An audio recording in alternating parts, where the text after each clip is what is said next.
शैलेश जी, आपकी पार्टी ने 400 पार का नारा दिया है। क्या लगता है, ये सपना साकार हो पाएगा? 100% ये हमारा सपना पूरा होगा और ये हमारा जो 400 पार का नारा है ये जरूर पूरा होगा। विपक्ष का आरोप है कि नरेंद्र मोदी 400 पार सीट इसलिए लाना चाहती है क्योंकि उसको संविधान बदलना है। आपको नहीं लगता कि देश में तानाशाही आ जाएगा? कांग्रेस के 65 साल के शासन में कांग्रेस शासित राज्यों में शासित सरकार ने 110 बार से ज्यादा बार इस संविधान के अंदर संशोधन किया, अमेंडमेंट किया। तो संविधान को बदलने का काम किसने किया? कांग्रेस ने किया। डॉक्टर बाबा साहब आंबेडकर के संविधान से छेड़छाड़ और बदलाव करने का काम कांग्रेस पार्टी ने किया। हिंदू के समाज बाबा साहब ठाकरे जी हमेशा ये कहते थे कि मैं जीवन में कभी मेरे पार्टी का कांग्रेस नहीं होने दूंगा, लेकिन आज उनके सुपुत्र उद्धव साहब ठाकरे जाकर कांग्रेस की गोद में बैठ गए।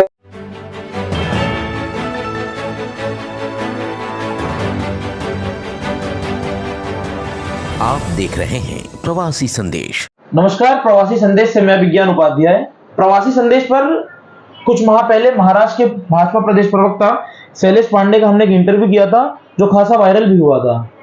आज हमें फिर से शैलेश जी मिल गए हैं, तो उनसे चुनावी चर्चा करते हैं कुछ और जानते हैं लोकसभा चुनाव किस तरह से चल रहा है। शैलेश जी, आपकी पार्टी ने 400 पार का नारा दिया है। क्या लगता है, ये सपना साकार हो पाएगा? जी, सबसे पहले तो अभिज्ञान जी बहुत बहुत धन्यवाद आपका। और 100% ये हमारा सपना पूरा होगा और ये हमारा जो 400 पार का नारा है ये जरूर पूरा होगा। और क्योंकि पिछले 10 वर्षों में देश के यशस्वी प्रधानमंत्री आदरणीय श्री नरेंद्र मोदी जी ने जो विकास के काम किए हैं वो भूतो न भविष्यति, ऐतिहासिक काम है जी। इस देश के अंदर, चाहे वो गरीब कल्याण का विषय हो, चाहे इंफ्रास्ट्रक्चर डेवलपमेंट का विषय हो, चाहे शिक्षा में डेवलपमेंट का विषय हो, चाहे वो आरोग्य क्षेत्र में डेवलपमेंट का विषय हो, गरीब हो, महिला हो, युवा हो, किसान हो, मजदूर हो, वंचित, शोषित, पीड़ित, दलित, आदिवासी, ओबीसी, समाज के हर तबके के लिए, मध्यम वर्गीय हो, निम्न मध्यम वर्गीय हो, समाज के हर तबके के लिए नरेंद्र मोदी जी ने बहुत ही ऐतिहासिक विकास कार्य किया है। उदाहरण के तौर पे कहूं मैं तो 25 करोड़ से भी ज्यादा देश के गरीबों को इन 10 सालों में मोदी जी ने गरीबी रेखा के ऊपर लाया है। आज 80 करोड़ लोगों को मुफ्त में अनाज देने का काम कर रहे हैं मोदी जी। 4.5 करोड़ से ज्यादा गरीबों को, जिन्होंने कभी घर नहीं देखा था, अपने सर पे छत नहीं देखा था, उनके सर पे छत देने का काम मोदी जी ने किया। उज्ज्वला योजना के लिए से 10 करोड़ से ज्यादा महिलाओं को जो धुएं में परेशान रहती थी, उनको उज्ज्वला योजना के तहत सब्सिडी के गैस सिलेंडर्स दिए। घर घर जल पहुंचे, इसके लिए आज पाइपलाइन के माध्यम से घर घर जल पहुंचाने का काम नरेंद्र मोदी जी ने किया। नरेंद्र मोदी जी ने विद्यार्थियों के लिए इस कार्यकाल में सबसे ज्यादा विश्वविद्यालय, 374 से ज्यादा नए विश्वविद्यालय विद्यार्थियों के लिए शिक्षा के क्षेत्र में बनाने का काम किया। आरोग्य के क्षेत्र में 350 से ज्यादा मेडिकल कॉलेज बनाने का काम नरेंद्र मोदी जी ने किया। इंफ्रास्ट्रक्चर में अगर हम देखने जाएं तो पहले 5 मेट्रो स्टेशन चलते थे महानगरों में, आज 22 से ज्यादा महानगरों में मेट्रो शुरू किया नरेंद्र मोदी जी ने। एक दिन के अंदर 47 किलोमीटर से भी ज्यादा रोड का निर्माण कार्य नरेंद्र मोदी जी के नेतृत्व में हो रहा है। आज देश के अंदर कोई भी क्षेत्र हो, वंदे भारत हो, नमो भारत हो, नई नई ट्रेनें शुरू की और ट्रेनों के साथ ही स्पीड के मामले में अब बहुत जल्द ही बुलेट ट्रेन भी नरेंद्र मोदी जी के यशस्वी नेतृत्व में शुरू होने जा रहा है देश के अंदर। वाटर जो वे होता है, हाईवे, रोडवे और ये वाटरवे, इससे भी हमारे देश में इंफ्रास्ट्रक्चर का डेवलपमेंट करने का काम नरेंद्र मोदी जी ने किया है। और जब जब जहां कहीं भी हाईवेज की जो सघनता बढ़ती है, जाल बिछता है, वैसे ही डेवलपमेंट भी बढ़ता है। और ये डेवलपमेंट के लिए बहुत सारे, मैंने गिनाने जाऊं तो वो हजारों काम है ऐसे डेवलपमेंट के। और खास तौर से, विशेष तौर से हिंदुस्तान एक आध्यात्मिक देश है, धार्मिक देश है, एक सांस्कृतिक देश है, राष्ट्रवाद का देश है। इसके लिए हमारी जो विरासत थी, हमारी जो संस्कृति थी, सभ्यता थी, परंपरा थी, उसको मजबूत करने के लिए मैं दावे से कहता हूं, अभिज्ञान जी आपके चैनल के माध्यम से दावे से कहता हूं, इस देश में आदरणीय नरेंद्र मोदी जी पहले ऐसे प्रधानमंत्री हैं जिन्होंने देश की विरासत, देश की सभ्यता, देश की संस्कृति, देश के धर्म और अध्यात्म के क्षेत्र में काम किया है। प्रभु हमारे आराध्य श्री रामचंद्र जी के मंदिर का भव्य दिव्य निर्माण 500 वर्षों के संघर्ष के बाद लाखों लोगों को हत्याएं हुई इस संघर्ष के दौरान अयोध्या श्री राम जन्मभूमि मंदिर निर्माण के लिए आज उस भगवान मर्यादा पुरुषोत्तम श्री रामचंद्र जी के मंदिर का निर्माण 500 वर्षों के बाद श्री नरेंद्र मोदी जी के नेतृत्व में और उनके कारण हो पाया है।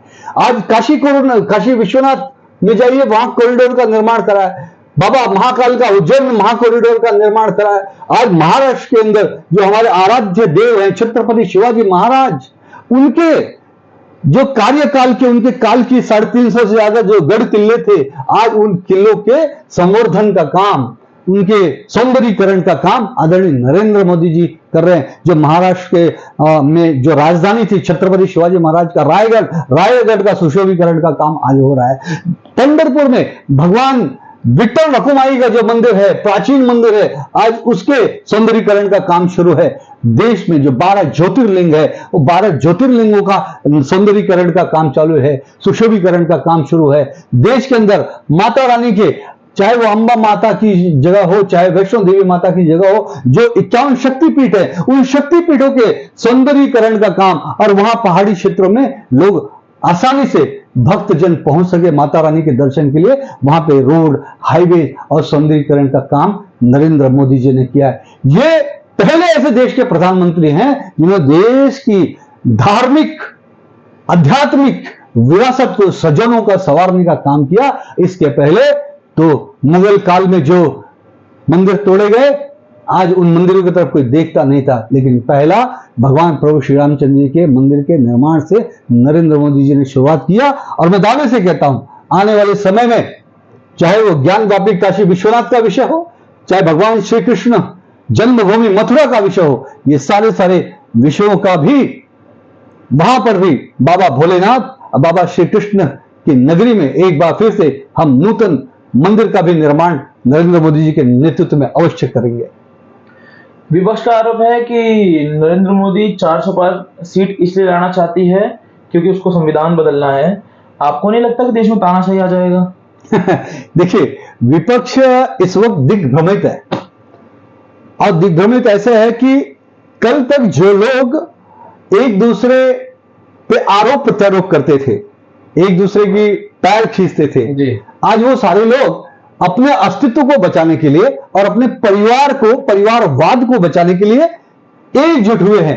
वो मोदी के खिलाफ नहीं लड़ रहे, वो अपने परिवार को बचाने के लिए, अपने भ्रष्टाचार को बचाने के लिए, भ्रष्टाचार से जेल न जाना पड़े, इसके लिए वो सारे लोग इकट्ठे हुए।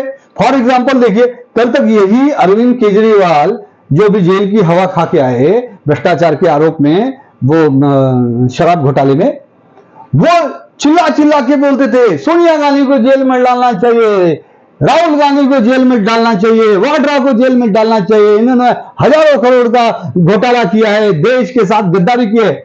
आज वही केजरीवाल राहुल गांधी के साथ कंधे से कंधा मिला के चल रहे। हाँ, मुझे बताइए, ममता बनर्जी जी कल तक चिल्ला रही थी, कांग्रेस के खिलाफ चिल्ला रही थी, कम्युनिस्ट पार्टियों के साथ खिलाफ चिल्ला रही थी। आज वही ममता बनर्जी जी कम्युनिस्टों के साथ खड़ी है, राहुल गांधी के साथ खड़ी है। हाँ, केरला में भी वही हालत, वहां भी यही हालत। यहां पे देखिए, कल तक यही उद्धव ठाकरे चिल्ला रहे थे कांग्रेस के खिलाफ, आज वो कांग्रेस के साथ जाकर बैठ गए हैं उनके साथ में। जबकि हिंदू सम्राट बाला साहब ठाकरे जी हमेशा ये कहते थे कि मैं जीवन में कभी मेरे पार्टी का कांग्रेस नहीं होने दूंगा, लेकिन आज उनके सुपुत्र उद्धव साहब ठाकरे जाकर कांग्रेस की गोद में बैठ गए। और कांग्रेस की गोद में बैठे तो बैठे, जिन लोगों का हाथ जो दंगे के बाद जो बम विस्फोट कराए गए थे मुंबई के अंदर, उस बम विस्फोट के आरोपियों के साथ उद्धव ठाकरे जी और उनके कैंडिडेट घूम रहे, प्रचार कर रहे। शर्म आनी चाहिए इनको। और इस हालात में, ऐसे हालात के बाद ये कह रहे हैं कि देश का संविधान नरेंद्र मोदी जी बदलेंगे, उल्टा छोड़ कोतवाल को हटाते। और मुख्य मुद्दे की बात, मैं आपकी बात का जवाब देता हूं। संविधान देश के आदरणीय प्रधानमंत्री जी कभी नहीं बदलेंगे, न भाजपा बदलेगी। इसको डंके की चोट पर नरेंद्र मोदी जी ने हर इंटरव्यू में, हर चैनल पे, हर सभा में कहा है कि वो देश के संविधान का आदर करते हैं, देश के संविधान के निर्माता डॉक्टर बाबा साहब आंबेडकर का आदर करते हैं। और सबसे बड़ी बात, देश के प्रधानमंत्री नरेंद्र मोदी जी ने कहा है कि अगर डॉक्टर बाबा साहब आंबेडकर भी आ जाएं तो इस देश का संविधान बदला नहीं जा सकता है। और उन्होंने पूरे देश को आश्वस्त किया है कि वो देश के संविधान को बिल्कुल नहीं बदलेंगे। और जो लोग ये आरोप लगा रहे हैं अभिज्ञान जी कि देश का संविधान मोदी जी बदलेंगे, मैं उन कांग्रेसियों, उन एनडीए अलायंस के लोगों को मैं कहता हूं, पहले आप अपने गिरेबान में झांकी देखिए, गिरेबान में झांकिए कांग्रेसियों, क्योंकि इस देश के संविधान को अगर किसी ने बार बार बदला है तो कांग्रेस पार्टी ने बदला है। पंडित जवाहरलाल नेहरू देश के प्रथम प्रधानमंत्री थे, उन्होंने कितनी बार संविधान को बदला? 6 बार बदला। देश के प्रधानमंत्री इंदिरा गांधी ने कितनी बार बदला? 33 बार बदला। राजीव गांधी ने कितनी बार बदला? पीवी नरसिम्हा राव जी ने कितने बार बदला? मनमोहन सिंह जी ने इस देश के संविधान में कितनी बार अमेंडमेंट किया? इस कांग्रेस के 65 साल के शासन में कांग्रेस शासित राज्यों ने, शासित सरकार ने 110 बार से ज्यादा बार इस संविधान के अंदर संशोधन किया, अमेंडमेंट किया। तो संविधान को बदलने का काम किसने किया? ये कांग्रेस ने किया। डॉक्टर बाबा साहब आंबेडकर के संविधान से छेड़छाड़ और बदलाव करने का पाप कांग्रेस पार्टी ने किया। और उससे भी बड़ी बात, मेरा तो आपके चैनल के माध्यम से कांग्रेस पार्टी से सवाल है, बताए कांग्रेस पार्टी 1975 में देश में जब प्रधानमंत्री इंदिरा गांधी जी ने जब इमरजेंसी आपातकाल लगाया था, नेताओं को, समाज सेवकों को, पत्रकारों को, आम जनता को जेल में ठूस दिया था आपातकाल लगाकर, तब क्या यह देश का संविधान सुरक्षित था? तब यह देश का संविधान खतरे में आया था 1975। उसके बाद 1984 आ जाइए, देश के अंदर ये सिख दंगे हुए थे। जब इंदिरा गांधी जी की हत्या के बाद सिख दंगे जो हुए, हजारों सिख मारे गए, तब संविधान खतरे में आया था। 1990 में कश्मीर से कश्मीरी पंडितों को जिस तरह से उनके घरों को जलाया गया, बहन बेटियों के साथ अत्याचार किया गया, तो वहां से उनको दर दर की ठोकरें खाने को मजबूर किया गया, उनको उनके घर को हड़पे गए, उनके घर से उनको भगाया गया, तब देश का संविधान खतरे में आया था। देश का संविधान तब खतरे में आया था जब श्री रामचंद्र भगवान के मंदिर निर्माण के कारसेवकों पर गोलियां चलाई गई थी और वो मारे गए, तब इस देश का संविधान खतरे में आया था। क्या बात करते हैं कांग्रेस पार्टी के लोग? कांग्रेस पार्टी ने सदैव से देश में हिंदू मुसलमान के कितने दंगे कांग्रेस शासित 65 सालों में हुए? सैकड़ों बार दंगे करवाए, हिंदू की हत्याएं हुई, चाहे किसी की भी हत्या हुई देश के नागरिकों की। और इन हत्याओं का, इन भ्रष्टाचार का, इन सारी चीजों का जवाबदार अगर कोई है तो कांग्रेस पार्टी है। कांग्रेस पार्टी ने ही संविधान को खतरे में लाया और वही अब चाहते हैं कि संविधान को वो खत्म करें। आप पूछे कैसे? मैं बताता हूं, देश की जनता को मैं बताना चाहता हूं। कांग्रेस ने, मैंने अभी तक जितनी बातें बताई उसके माध्यम से, उस तरह से ये साक्ष्य है, ये कोई हवाई बात नहीं है, मैं झूठ नहीं बोल रहा हूं। आप कहीं भी आप देश का इतिहास पढ़ लीजिए, मैंने जो जो बातें बताई हैं ये सच है, सच है, सच है। और अब मैं आपको ये बताने जा रहा हूं कि ये कांग्रेस पार्टी कैसे देश का संविधान खत्म कर रही है और बदल रही है।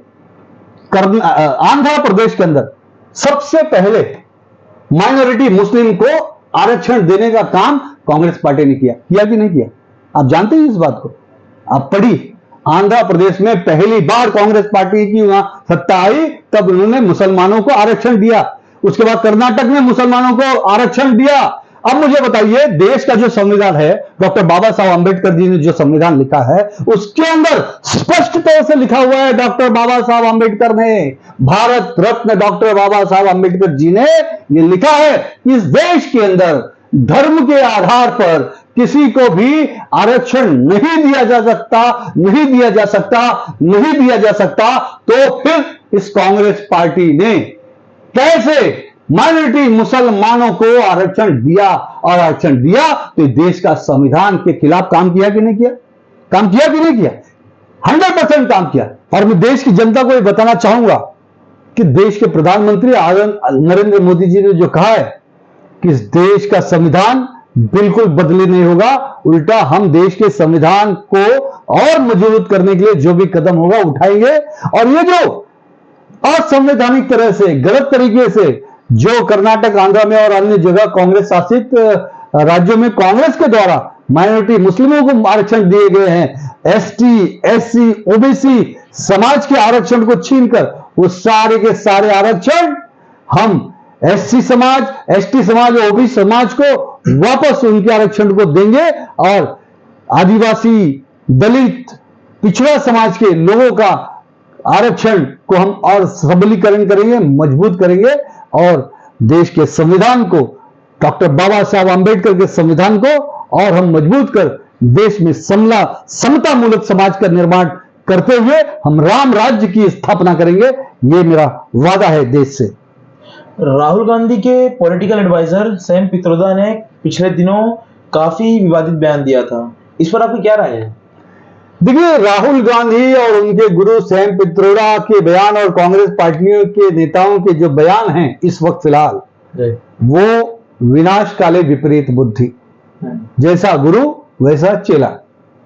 और ये चेले चपाटे सब एक साथ मिलके ये इनका सिंडिकेट है। ये जानबूझ के ऐसे बयान देते हैं। ये अपने खास तरह के विशेष वोट बैंक के लोगों को खुश करने के लिए बयान देते हैं, तुष्टीकरण करने के लिए। और मुझे बताइए, तो सैम पित्रोदा ने कहा है कि देश में पश्चिम भाग में रहने वाला व्यक्ति वो अरब जैसा है, पूर्व भाग में रहने वाला व्यक्ति वो चीनी जैसा है, उत्तर भारत में रहने वाला व्यक्ति वो अंग्रेज जैसा है, और दक्षिण भारत में रहने वाले लोग अफ्रीकी जैसे हैं। शर्म आनी चाहिए कांग्रेस पार्टी को, राहुल गांधी को, सैम पित्रोदा को। मुझे बताइए, इस देश की जो डीएनए है, दुनिया का सबसे पुराना डीएनए है, इस देश का जो सभ्यता है, संस्कृति है, परंपरा है, वो इस प्राचीन काल से गौरवशाली इतिहास, गौरवशाली परंपरा और संस्कृति हमारी है। आज इन्होंने हमारी प्राचीनतम गौरवशाली जो सभ्यता है उसका अपमान किया है, अंग्रेज, अफ्रीकी, चीनी कहकर। अरे इस देश के अंदर रोम, यूनान, मिस्र मिट गए जहां से, कोई तो बात है जो हंसती मिटती नहीं हमारी। और जिस संस्कृति को, जिस सभ्यता को पूरी दुनिया ने मिलकर नहीं मिटाया, मुगल नहीं मिटा पाए, हूर नहीं, शक नहीं, अंग्रेज नहीं, फ्रांसीसी नहीं, डच नहीं, आज उस सभ्यता और संस्कृति पर का अपमान कर रही है कांग्रेसी। देश की जनता माफ नहीं करेगी, क्योंकि इन्होंने देश की प्राचीनतम सभ्यता का, देश के प्रत्येक नागरिक का इन्होंने अपमान किया है। और ये इनसे मैं तो कहता हूं, उम्मीद भी हम क्या करें, जो ये कांग्रेस पार्टी के लोग, इनके इंडी अलायंस के अंदर, चाहे डीएमके हो, चाहे आरजेडी हो, चाहे समाजवादी पार्टी हो, चाहे उद्धव ठाकरे, क्या कहते हैं हमारे सनातन धर्म के बारे में? डीएमके का नेता कहता है कि सनातन धर्म एड्स जैसा है, ये फला फला बीमारी है। मैं तो वो शब्द भी मेरे मुंह से नहीं ले सकता हूं। क्या कहता है वो आरजेडी का नेता, शिक्षा मंत्री, वहां पर रामचरितमानस का अपमान करता है, हिंदू धर्म का अपमान करता है। क्या कहता है उत्तर प्रदेश का वो समाजवादी पार्टी का नेता स्वामी प्रसाद मौर्य, बार बार, एक बार नहीं 10 बार अपमान करता है सनातन धर्म का, श्री रामचरितमानस का, राम भगवान का। आज उद्धव ठाकरे जी भी इनके साथ इनकी बहकी बात कर रहे हैं। जय श्री राम बोलने से क्या होता है मुझे बताइए। और ये कांग्रेस पार्टी तो वो पार्टी है जिसने भगवान राम के अस्तित्व पर प्रश्न चिन्ह खड़ा किया। सुप्रीम कोर्ट के अंदर हलफनामा दिया था इस कांग्रेस पार्टी में कि भगवान राम का अस्तित्व नहीं है, राम से तो तोड़ दो। और आज सारी की सारी इंडिया अलायंस सनातन धर्म का विरोध कर रही है। डीएमके कह रहे हैं हम सनातन को मिटा देंगे,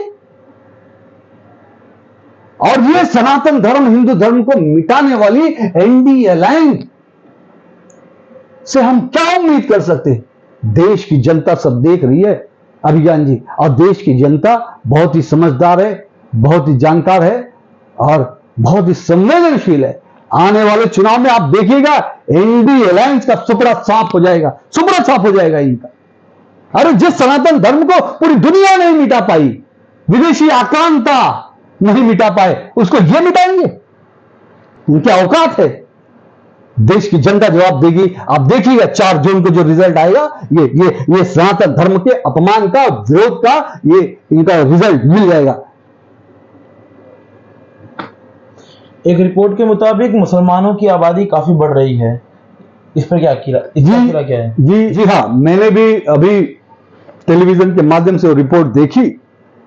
प्रधानमंत्री की आर्थिक कमेटी की वो रिपोर्ट है जिसमें ये बताया गया कि देश में 1950 से लेकर 2015 तक देश की आबादी में हिंदू जनसंख्या का जो प्रतिशत है वो लगभग 7.86, यानी कि 8% हिंदू इस देश में उनकी जनसंख्या कम हुई है।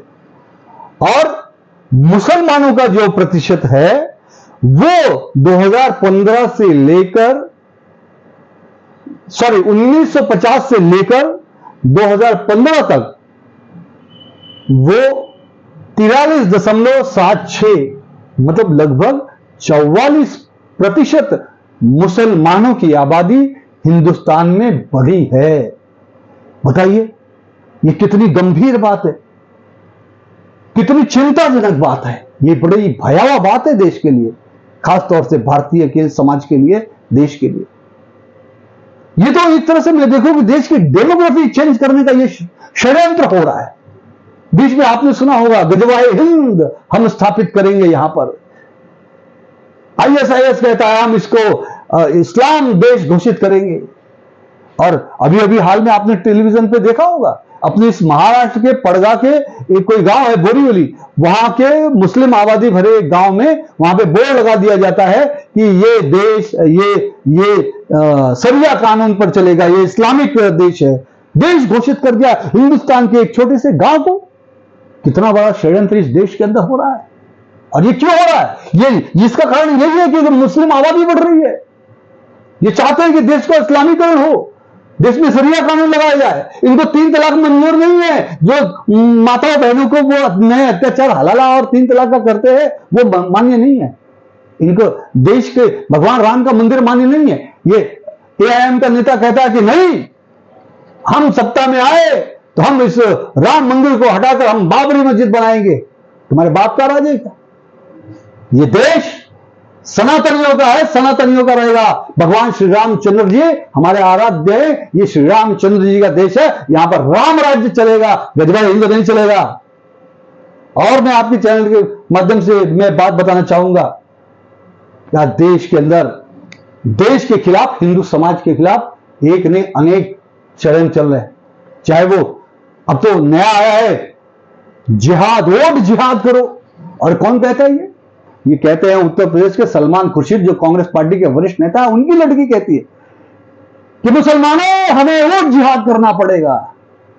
अभी तक आपने लव जिहाद सुना था, लैंड जिहाद सुना था, गजवाए हिंद सुना था, अब ये वोट जिहाद आ गया।